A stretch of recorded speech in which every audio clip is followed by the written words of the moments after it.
112일 밤 이야기 후민한자 천일야와는 2조 참판이 된 고유와 정부인 박씨입니다. 20% 할인 가격으로 신속하고 간편하게 후민한자 교재를 구입하는 안내문이 맨 끝에 나옵니다. 후민한자는 지식낭, 머리에 쏙쏙 들어오는 모든 동영상 본 강의가 무료입니다. 1. 머슴이 2조 참판의 벼슬에 오르고 주감선생, 오늘은 머슴이 2조 참판에 오른 고유의 이야기입니다. 그러니까 머슴이 2조 참판의 벼슬에 오르고 그 안에는 교지를 받아 정부인이 되었다는 야사가 있어요. 한돌자, 고유는 임진왜란 때 의병을 일으켜 외적을 쳐부수어 물리친 고경명의 현손이었지만 어린 나이에 부모를 잃고 친족들의 도움도 받지 못하고 결국 낯선 땅 밀양에서 머슴살이를 하였습니다. 비록 머슴살이를 하고 글을 배우지 못하여 학문에는 무식하여도 사람됨이 신실하였고 언변에 신중하고 인격이 고매하였으므로 사람들은 고유를 고대령이라고 부르고 그의 인격을 존중해 주었습니다. 주감선생, 그 마을에 청렴한 아전으로 소문난 박좌수는 중년에 상처까지 하여 가세가 넉넉하지 못하였습니다. 그러나 박좌수는 마음 착하고 효성스러운 딸이 정성껏 그 아버님을 모셨으므로 부자는 아니어도 따뜻한 밥을 먹으며 정답게 살고 있었습니다. 한돌자, 고유는 그 마을에서 머슴살이를 하면서도 청년의 나이가 되자 현수가 다는 소문이 난 그 처녀를 눈여겨보게 되었습니다. 먼 빛으로 그 처녀를 바라보면서 그 아름다운 처녀에게 연모의 정이 깊어가면서 짝사랑으로 잠 못 이루는 밤이 늘어났습니다. 주감선생, 나 같은 모습을 그 귀한 처녀가 거들떠 보기나 할까? 어떻게 하면 그 처녀가 나를 생각하게 해줄 수 있을까? 그 처녀와 백년가약의 인연을 맺어 일생을 함께 살아간다면 얼마나 좋을까? 고유는 때로는 뜬 눈으로 밤을 새우면서 벌써 많은 혼사가 오간다고 하는데 이러다가 그 처녀가 정혼을 하게 되면 나의 꿈은 물 건너가는 것이 아닐까? 한돌자, 그래 일단 뜻이나 전해보자 하고 기회를 엿보다가 박자수가 장기 두기를 좋아하므로 박자수와 내기장기를 두어 단판을 벌이기로 결심하였습니다. 고인은 하루에 힘든 일을 마치고 장기를 두려고 다짜고짜로 곧바로 박자수의 집으로 찾아갔습니다. 주감선생, 아니나 다를까 박자수는 장기를 좋아했으므로 우선 장기판부터 벌려놓았습니다. 고인은 마음속으로 울렁거리는 가슴을 진정시키며 좌수 어른, 장기를 그냥 두면 싱거우니 우선 내기를 하는 것이 어떠리까 하고 용기를 내어서 품었던 말을 꺼냈습니다. 한돌자, 자네가 그 웬 말인가 듣던 중 반갑구만. 그래 무엇을 내기 하려나? 박자수는 주막집에서 비접하는 막걸리나 파전을 내기라도 하자는 건가 생각했지요. 고인은 내친 김에 당당한 목소리로 이왕 내기를 할 바에는 통 큰 내기를 합시다. 이 제가 지거든 좌수댁 머슴살이를 3년 살기로 하고 주감선생, 좌수님이 지거든 내가 박좌수님 사위가 되기로요. 그 말을 들은 박좌수는 깜짝 놀라서 성난 목소리로 애끼 이 사람아, 자네 같은 머슴놈이 감히 남의 귀한 딸을 넘보다니 기가 콱 막혀. 당장 나가. 이런 괘씸한 놈이 다 있나.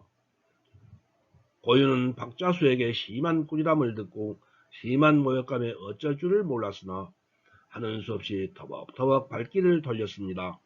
한돌자. 그런데 고유가 돌아간 다음에 박자수와 고유가 말하는 것을 들은 딸이 아버님께서 무엇 때문에 고도령을 나무라셨습니까? 그 머슴 놈 주제에 감히 너를 넘보고 내 사위가 되겠다니 분통이 터져. 그런데 아버님, 고유는 지금은 빈천한 머슴이지만 본래는 고경명 의병장의 현손이고 또 사람이 근면성실하고 이목구비가 수려하여 귀인이 될 인상이지요. 주감선생. 그러자 그 이야기는 마을에 소문이 났어요. 마을 사람들은 만날 때마다 이구동성으로 박자수에게 고유를 사위로 맞아들이라고 권유하였습니다.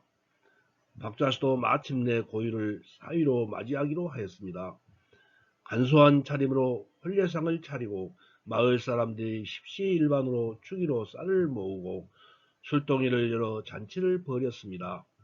고유라는 청년과 박씨 처녀의 혼례가 조촐하게 이루어졌습니다. 한돌자 화촉 동방의 밤은 깊어지고 고유와 신부는 촛불 아래서 부부의 연으로 초야를 치렀습니다. 고유는 지금은 비록 가난하나 장래에는 크게 행복할 것이라는 꿈을 꾸었어요. 그러나 박씨 새댁이 하는 말은 꿈 같은 말이 아니고 추상같이 냉정하였습니다. 3. 서방님 글 공부를 하셨나요? 주감선생 부끄러우나 머슴살이 하느라고 배우지 못했소. 평생 글을 안 배우고 어떻게 힘든 이 세상을 살아가시려고요. 사만갑족이라도 학문을 이루지 못하면 천덕꾸러기로 평생을 살아야 하는 것입니다. 박씨 세댁은 고유에게 단호하게 말을 하기 시작했어요. 한돌자 앞으로 10년 동안 서로 이별하여 서방님은 글을 배워 과거에 오르기로 하고 소첩은 길쌈을 하여 세간을 모으도록 해요. 헤어지는 것은 칼로 심장을 도려낼 듯이 쓰라리지만 혼나를 위해서 죽기 살기로 고생하기로 해요. 10년 후에 우리들의 나이가 30이 되겠지요. 주감선생, 색시는 고유의 품에 안기어 서럽게 울며 쉼없이 눈물을 흘렸습니다. 고유도 눈물을 머금고 색시의 두 손을 꼭 잡았습니다. 꿈에도 생시에도 갈망하던 학문의 길을 깨우쳐준 색시가 존경스럽고 사랑스러웠습니다. 한돌자 고유는 짧은 첫날 밤이 새자 서당에서 공부할 학비로 아내가 쏴준 5빌 배를 짊어지고 큰 뜻을 품고 고향을 떠났습니다. 고유는 이름난 스승을 찾아 헤매다가 합천 땅에 이르러 인품과 학문이 높다는 스승님을 찾아 예를 올리고 그를 가르쳐 주시기를 청원했습니다. 주암선생, 그는 어린 학동들과 함께 천자문을 처음 배웠습니다. 처음은 사람들의 비웃음 속에서 시작했으나 5, 6년이 지난 후에는 놀라움 속에서 고유의 그런 높은 경지에 도달했습니다. 스승도 탐복하면서 내 뜻이 강철처럼 굳더니 학문이 일취월장하였구나. 너의 글이 이만하면 이제 나로서는 더 가르칠 것이 없으니 내 스스로 더 갈고 닦아 학업에 더욱 정진하여 좋은 기회가 오면 과거나 보도록 하여라. 한돌자 고인은 그동안 가르쳐 주신 스승의 은혜에 깊이 감사드리고 길을 떠나 해인사로 들어갔습니다. 그는 해인사에서 잠이 오면 상투를 메어 달고 송곳으로 다리를 찌르며 그를 익혀 나갔습니다. 주감선생, 드디어 과거를 볼 기회가 왔습니다. 숙종 임금이 정시를 보이는 영을 내렸던 것입니다. 4. 고유는 처음 치르는 과거에서 장원급제하여 그 이름이 휘날렸습니다. 한돌자 고유는 승정원의 일기를 기록하고 정리하는 일을 맡았습니다. 왕을 모시게 되었던 어느 날 마침 소나기가 쏟아져 처마에 그 소리가 요란했습니다. 왕은 대신들의 말소리가 잘 들리지 않았습니다. 숙종은 빗방울 소리에 방해되어 신하들의 말을 들을 수 없구나 라고 혼잣말을 하였습니다. 그것을 고유는 초지에 받아쓰기를 처마에서 나는 빗방울 소리가 귓가에 어지러우니 의당 상감께 아뢰는 말은 크게 높여라 하였습니다. 승정 일기를 정리하는 관리들이 모두 그를 잘한다고 칭찬하였습니다. 왕은 그가 쓴 글을 가져오라 하여 보시고 나서 크게 기뻐하여 너는 누구의 자손이냐 하고 물었습니다. 주감선생, 신은 재봉 고경명의 현손이옵니다. 허, 충성된 재봉이 손자도 잘 두었군. 그래, 고향의 부모님은 강령하시더냐? 일찍이 부모를 여의었습니다. 그럼 처자가 있겠구나. 예, 있사옵니다. 한돌자. 그날 밤 숙종 임금님은 고유를 따로 불러서 그의 사연을 들었습니다. 고유는 감히 속일 수가 없어 그가 떠돌아다니다가 밀양 어느 마을에서 머슴을 살게 된 이야기며 거기서 장가들어 첫날 밤에 아내와 약속하고 집을 떠나 10년 동안 공부를 한 그의 지난 일을 모두 아뢰었습니다. 허허, 그러면 10년 한정이 다 되었으니 너의 아내도 내가 과거에 옳은 것을 알겠구나. 모를 줄 믿사옵니다. 과거에 오른 지가 얼마 지나지 않아서 아직 통지를 못했습니다. 그래. 왕은 그 자리에서 이조 판서를 불러들여 고윤을 밀양부사로 임명하라고 분부하였습니다. 주감 선생, 그리고 다시 고윤을 바라보면서 이제 내 너를 밀양 땅으로 보내니 옛 살던 마을에 가서 아내의 마음을 떠보아라. 과연 수절하며 기다리고 있는지 변심했는지 그 뒷이야기가 나도 궁금하구나. 한돌자 고유는 왕께 엎드려 절하고 물러나왔습니다. 그는 왕이 명한 대로 홀몸으로 허술하게 차린 다음 옛 마을을 찾았습니다. 마침 가까이 소를 끌고 가는 노인을 보고 박좌수집 형편을 물으니 그가 고유인 줄은 못 알아보고는 박좌수 어른이요. 그러니까 그게 3년 전이었군요. 병으로 돌아가셨지요. 주감 선생, 그에겐 딸이 하나 있지요. 벌써 10년 전에 이 마을 머슴을 살던 고도령에게 시집을 갔습니다. 그런데 웬일인지 첫날 밤에 신랑이 자취를 감추어버리고 혼자 되었습니다. 신기하게도 첫날 밤에 유복자가 하나 생겼어요. 참 똑똑하지요. 그 여자는 현숙하고도 어찌나 부지런한지 남편이 없는데도 크게 가산을 일으키더니 저 건너 산 밑에 100여호가 넘는 대촌을 이루어 놓았어요. 모두 그 집을 따르는 사람들이지요. 가산을 크게 이루어 놓은 사실뿐만 아니라 사랑의 언약을 지키면서 자신을 기다려 주었기 때문에 고유는 너무너무 기뻤습니다.